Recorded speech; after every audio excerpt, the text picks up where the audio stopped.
Hi, I'm Mara Webster with In Creative Company, and I'm so thrilled today to be talking about the wonderful new Hulu series, Tell Me Lies. We are joined today by cast members Grace Van Patten, Jackson White, Sonia Mena, Missal, Alicia Crowder, Branden Cook, Benjamin Wadsworth, Spencer House, and executive producer and showrunner Meaghan Oppenheimer. And Meaghan, I wanted to start with a question for you in terms of the development of this project and adapting it from Carola Lovering's book.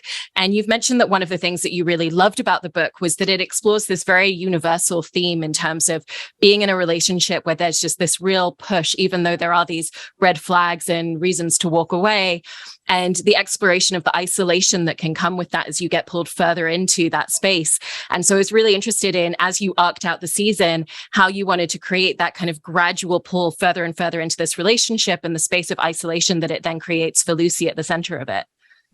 Yeah, I think it was all about the ripple effects. And, because we dive into each member of the cast separately at some point, we're able to see what everyone is hiding, not just Lucy and Stephen. But I think with their dynamic, we didn't want it to be like a straight plummet downhill, because in relationships like that, there's usually more of a back and forth and a power play. And even if Lucy didn't start out as the toxic one, you end up learning the bad behavior and you end up serving the poison that is being served to you. And so it was fun to figure out when she's in control, when he is, when she's, doing the bad things. It was, it was fun. I don't know if that answers, but. It does. And Grace, in talking about your character a little bit, one of the things that struck me early on in the series is that externally, she's kind of projecting that she doesn't really care what other people think about her and how she responds emotionally to different situations. And yet we really see that veneer kind of fall down as the season progresses. And we see that there is a lot of care. And, she is concerned at the fact that she's not grieving in the way people think she should when someone passes away near her, and all these different aspects. And so I was interested in how you wanted to create this character with that as an exterior, but then how you also work to really find those moments where that pulls away from her. Yeah, I think she actually always cared, and she's spent years building up this emotional wall due to her past trauma, and then this guy comes into her life and slowly just chips away at the wall she's been building up for years, and to a point where she has no control over her emotions. So I think she intentionally built up that wall because she knew how many emotions she had inside of her and knew that the second she kind of opened up the gates, it would all flood out. And that's exactly what happens.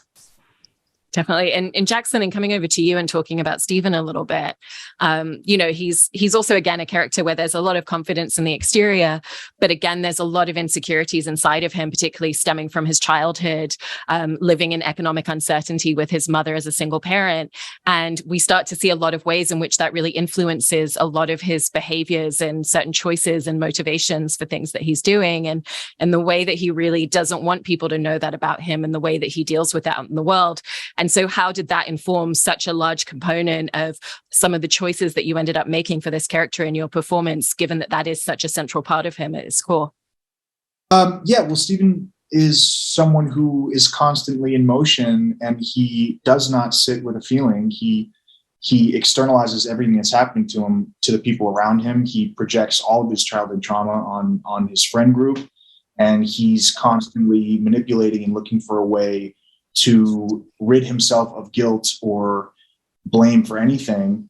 And that's sort of how he's being portrayed, as this sort of stoic and repressed dude with other things going on underneath. And when he meets Lucy, it's the perfect person to complement that. It's someone who hasn't been unlocked in that way, and they meet at this perfect time for everything to go haywire, and beyond that, how it affects everyone around them. Mm-hmm.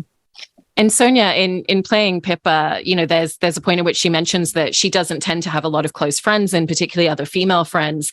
And yet we get to see her in these kind of burgeoning friendship group at the beginning of the show, and how that's developing and how that's building. And so I was interested in how that really informed a lot of that relationship dynamic for you as someone in a character who doesn't really kind of naturally fit into that space for herself, and is kind of trying to navigate new waters to a degree. Yeah, I think because she hasn't had a lot of friends, she's not very well practiced. She doesn't necessarily know how to communicate or show that she cares about people, but it also means that her friends are just the most important thing to her. She's never had this kind of friendship before. And so as a result, she'll kind of just do really just about anything to keep them close to her. Definitely. And Catherine, in talking about Brie a little bit as well, kind of looking at her childhood as well.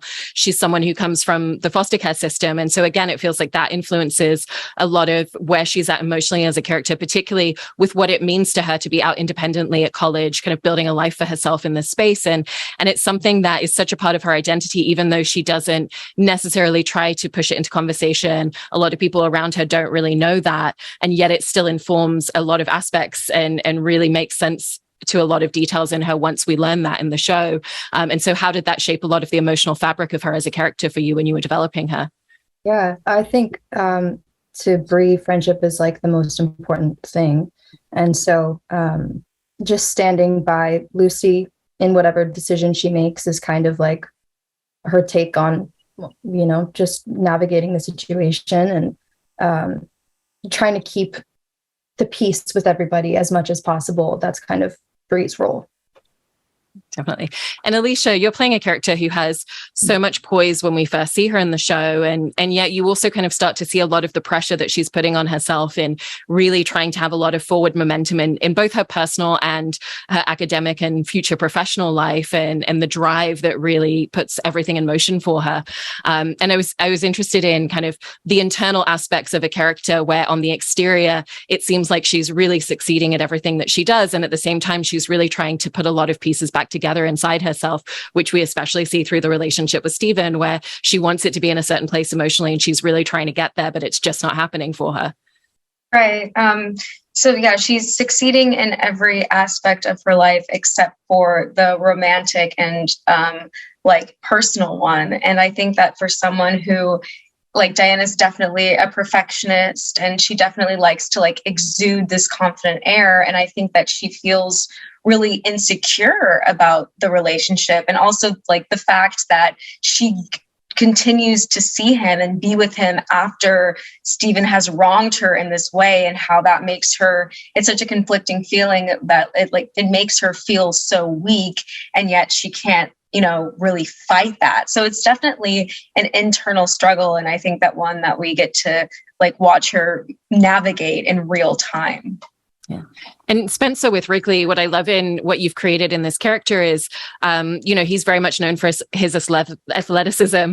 When he walks into a party, he seems like the most confident person in the room. And yet we very quickly see these little quiet moments where we can see that people making little jibes and little comments at him actually really does affect him, even if he's never saying it out loud. And the confidence is almost a veneer that it's okay for people to say these sorts of things in front of him and to his face.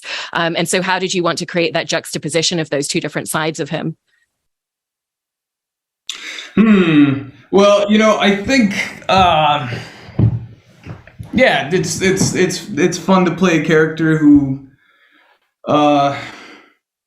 people think they know him, because I think he's such a loud and, just a huge person of a character that, people gravitate towards him, and they love the fact that he makes them feel happier and people laugh around him. But I think that's become a little bit of a drug to him, and I think he plays into it more and more and gets him higher social status, and it's actually removing him further and further away from what he kind of wishes people thought of him, which is not dumb. And Branden, in talking about playing Evan as well, it seems like he's someone who really puts other people first and is very accommodating of other people's feelings, emotions, and spaces. And yet you've crafted him in a way where he also doesn't feel like a pushover. Like he'll help cover for something that Stephen has said to be true, even if it's not. But then the moment it's just the two of them in the room, he's going to call him out on it. And so how did you create that space where it's very much about putting other people first and foremost, maybe sometimes at the behest of himself, but not making him a character who's a pushover at the same time? I think it's just finding the balance, figuring out what he is looking for and what he's struggling with, and understanding like he wants the best for his friends, and sometimes that's the truth. And even if they don't want it, and he's kind of the morality meter, so he makes sure to check his friends as well to make sure that in line. And I think that kind of takes a toll after a while. And I think he develops a sense of getting over it, if we will. And then for you, Ben, we get to see your character go into this space where he has this huge burden of guilt for some actions, and he really can't do anything to change those choices. It's, everything's kind of moved past that point. And so we watch all the different ways in which he reacts and kind of acts out, whether it's anger and frustration or whether it's becoming very insular and very isolated. And so how did you find the different emotional trajectories of what that would be for him as a character, and also just gradually find the space where he's pulling further and further away from a lot of people around him as a result of it? It was definitely hard for me to have those differences because, in the beginning, he feels like he can just trust Stephen and his brother. And then as we continue going on, we see that it doesn't get better for him. And I think that frustrates him to see that the people that he trusted the most are really letting him down, and trying to find like the nuance between those kind of hurts was difficult, but it was made a lot easier for me because of the writing on the show.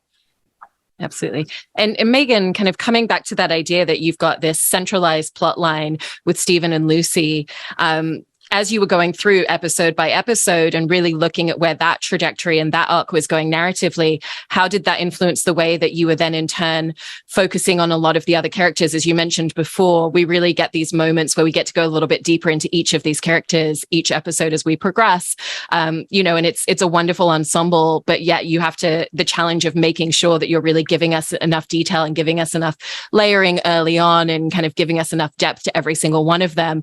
And so how did that centralized narrative influence the way that you would build the arcs for all the rest of the characters in the show as well? Yeah, so it's quite technical, really. When I arced out the season initially, I chose to arc it out not by plot lines, but by each character's emotional arc separately, and without thinking too much about how they all blended together. Just what are the core things that this person needs to experience, and just the big beats. And I had Lucy and Stephen, but then I also had their relationship as a character because they have their own storylines, but then their relationship is like a character in the show. And then once I had figured all those out separately, I started to do, we call it like the blend, you just blend it together, and then each, everything morphs and changes from there. It's definitely the hardest part is figuring out the structure, especially when there's so many characters and you always feel like you're not giving enough time to one character. So that's always hard. But it's always, once you get past the structure and into just the writing, that's when it's, flows a little bit more easily. It's a little bit more fun. So I love that. And Grace and Jackson, I wanted to talk with the two of you a little bit about the way in which you've built this dynamic between your characters. As Meaghan was mentioning at the beginning, there really is this kind of push and pull and moments where one of them has a little bit more of the power in the dynamic versus the other one. And we really see that ebb and flow through the first few episodes of the season. And so how do the two of you work to figure out what does this initial chemistry and attraction look like between these two characters? What is it internally that really draws them to each other into this space where they're just becoming completely consumed consumed? And then how do we want to create this power balance that constantly goes back and forth in the push and pull? Woo. Woo. Yeah, Well, that's like 3 questions in one. Oh, there's a lawnmower going here. Grace, you take it. Okay. I think it was really important for us to for the initial meeting of them to make it feel like there were fireworks going on, but also create some sort of danger element to it as well. Like have the audience be confused whether this is going to go in a great direction and they're going to fall in love and they're perfect for each other, or is it going to be the downfall of both of these people, and to try to incorporate all of those aspects to it.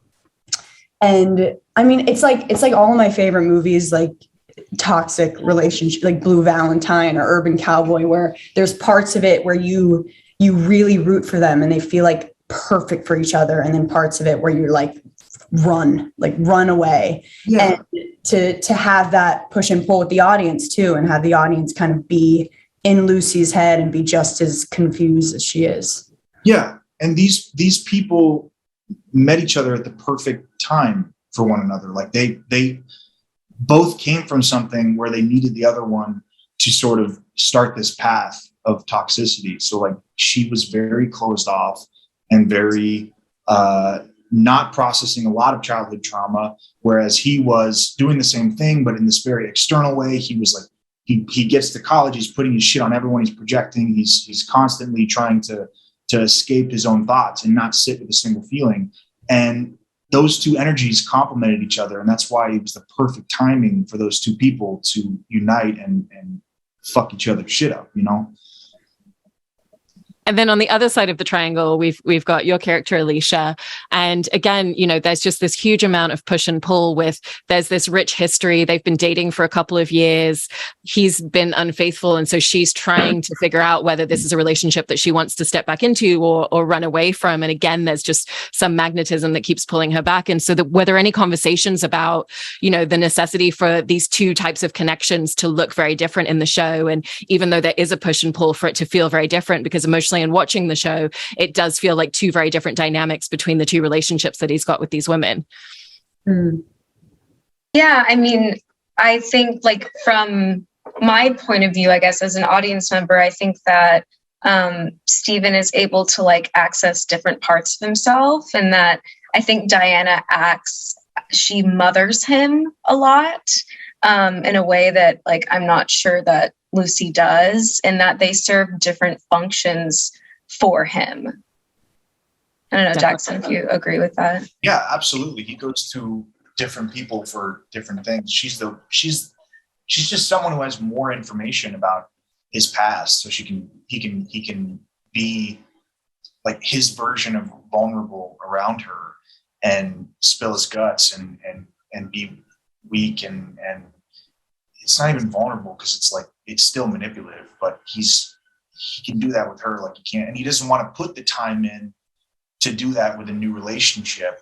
And that's why there's always this miscommunication with him and Lucy, where he can just run off to Diana. And off the back of that, Meaghan, what were the most important nuances and details that you wanted to ensure felt really different between those two different relationship dynamics throughout the show? Well, we needed to figure out why each of these women would be with him, and what each of them got from him, because, you know, when you look at it from afar, it's like, besides this amazing sex, like, why are they doing this? You know what I mean? And so really trying to get in each of their heads and figure out not only how is he different with each of them, but what is it that they want from him? And I think I think also with Diana specifically, she's thinking so long-term, and she's, I think, convinced that he will change at some point. Whereas I think Lucy is sort of just taking it. I mean, I don't know. I don't want to speak for Grace, but when we were writing her, she's sort of just taking it day by day, and she isn't thinking ahead quite as much until it kind of turns, and then she is. But yeah. And Sonia and Kat, both of you were touching upon before the fact that, you know, female friendship and having this sort of friendship opportunity at college along with Lucy is such an important aspect for them in their lives. And we really get to see different sides of them when it's, you know, this group of female friends together as opposed to when they're at a party with a whole bunch of other people around. And so what were the different sides that you really wanted to come to the foreground when it does feel like this place of trust and this place of intimacy within this friendship group? I think I wanted to find moments where Pippa really did feel like she was on top of the world and she was like the top, and then there'd be moments where Bree and Lucy would be sort of clinked together. I think that's so common with like a trio of friends, or they would be together and suddenly she'd feel very like, oh, I'm on the outside of this. I'm actually not in charge, and the insecurity that comes with that. And for you, Kat? Yeah, I would say ditto, pretty much. Like the clickiness was definitely something that was like fun to play with, because you feel dejected when if you're in a group of 3 people and 2 people are like connecting. So that was definitely something that played into it for sure. Mm-hmm. And then Ben and Spencer, in talking a little bit about the way that you formed this relationship and this bond between these 2 brothers, I was interested in how you approached it, because obviously there's certain dynamics that come into play from older sibling, younger sibling. You know, Ben, you're playing the younger sibling who feels a little bit overshadowed by his brother sometimes, and the fact that everybody already knows him.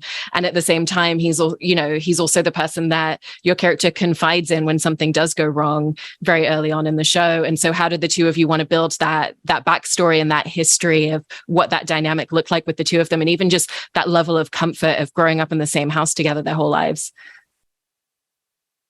I think a lot of credit goes to casting, because when Ben and I first met, it was kind of it just seemed like the work had been done. Yeah, there was nothing ever forced. I think it was all right there of a big brother. I have 2 older brothers, so like a big brother trying to take care of the younger brother, which is familiar to me.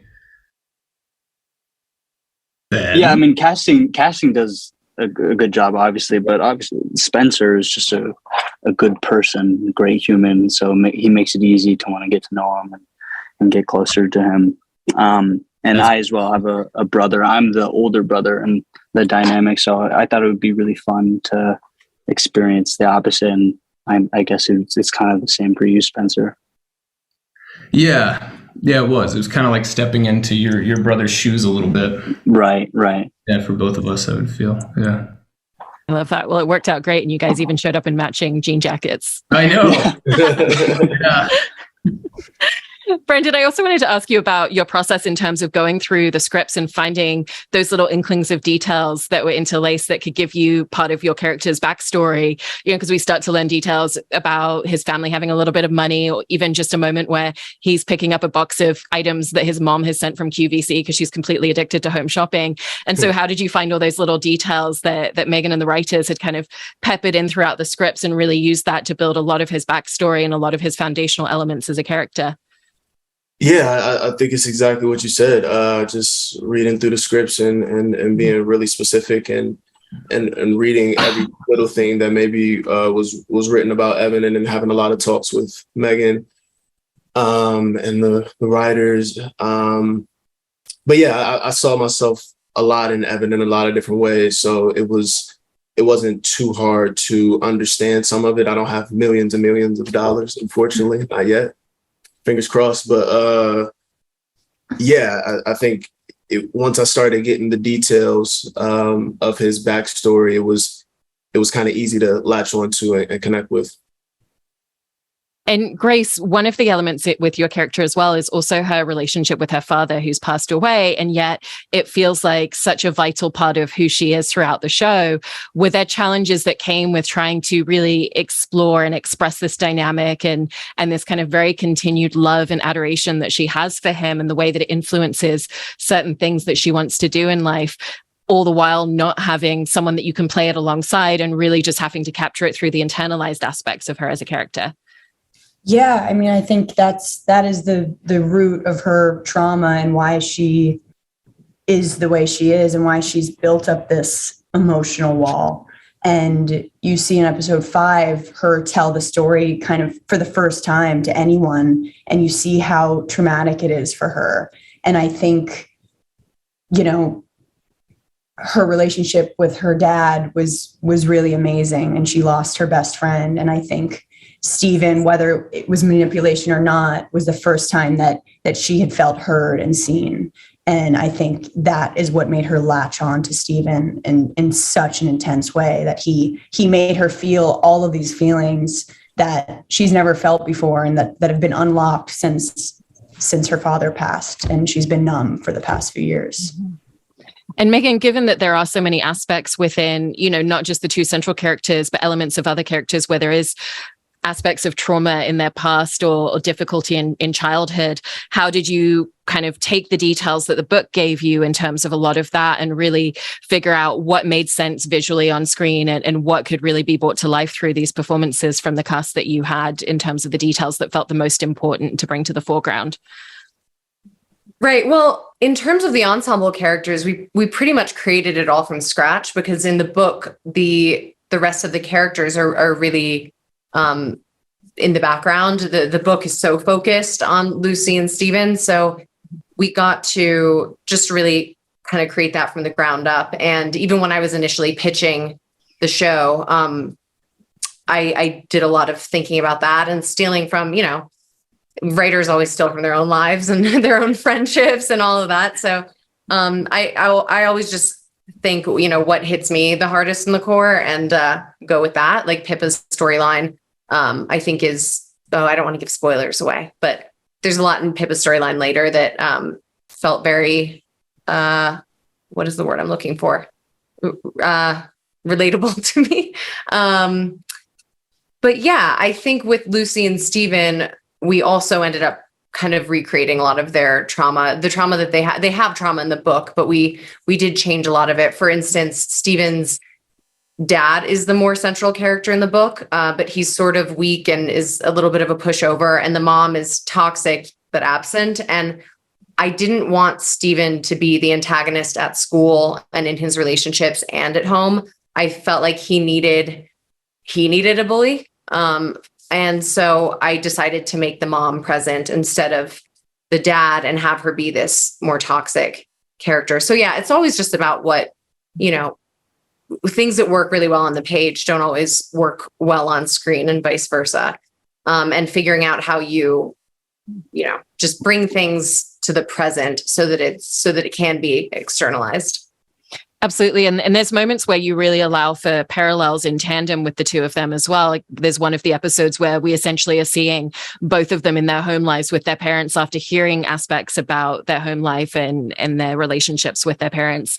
And then we actually get the opportunity to see it very much side by side. And so how did you find those places where you really wanted to have that real linearity in terms of the experience that we're having on screen as we're learning about these characters?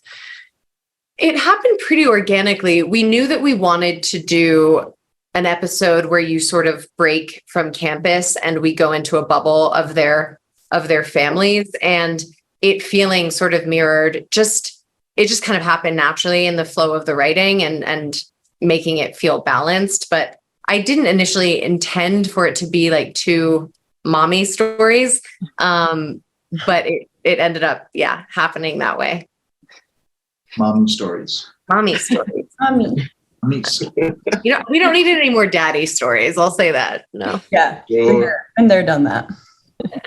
And Jackson, with our challenges in playing a character, you know, like everybody's describing, where there is this real charisma and we have to understand what's really pulling these two women towards him in these relationship dynamics, and yet also finding what are the red flags that and kind of the little toxic elements that start to come into these dynamics that you're also playing to, and really making sure that you're constantly servicing both sides of him in each of these instances.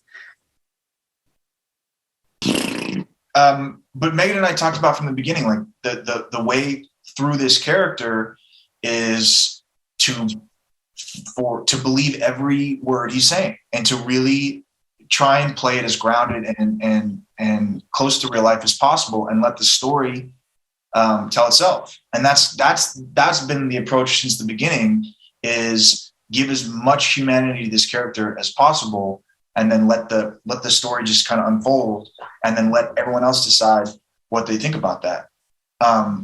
But to like show up at work and play a charismatic guy, that's insane. That's so hard to do.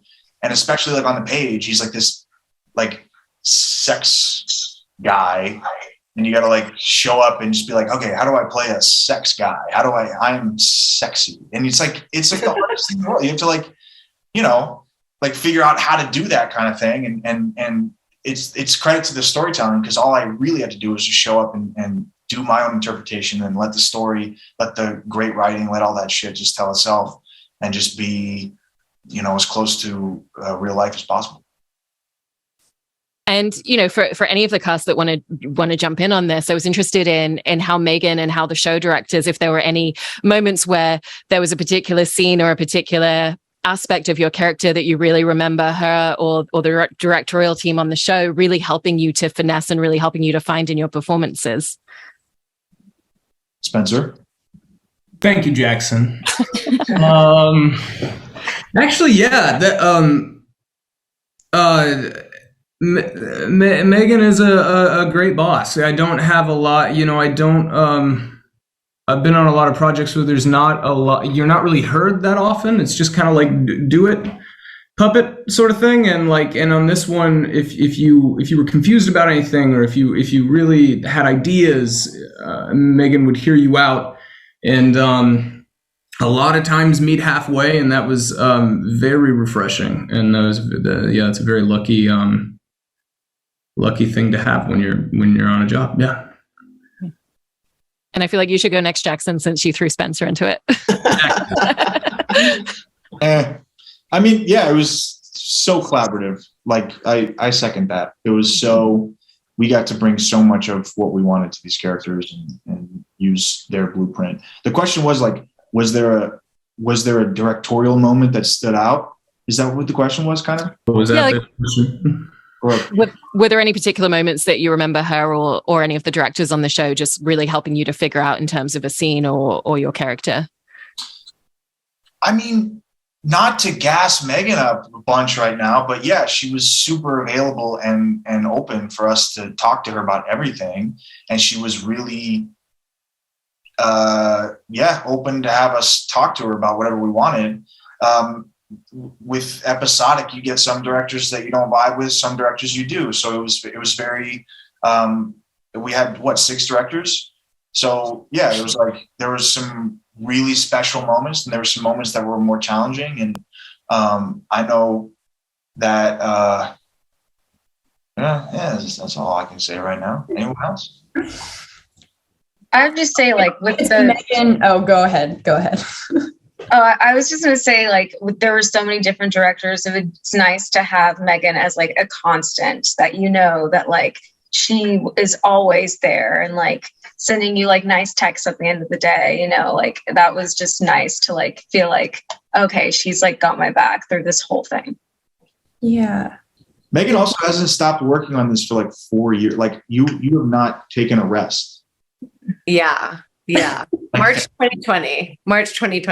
Jesus. Oh my God. Fun. It's been It shows. You understand all of the characters so deeply. It feels like every character is a part of yourself. Yeah. The way you understand them and know their minds. It's so amazing. What makes this show so relatable?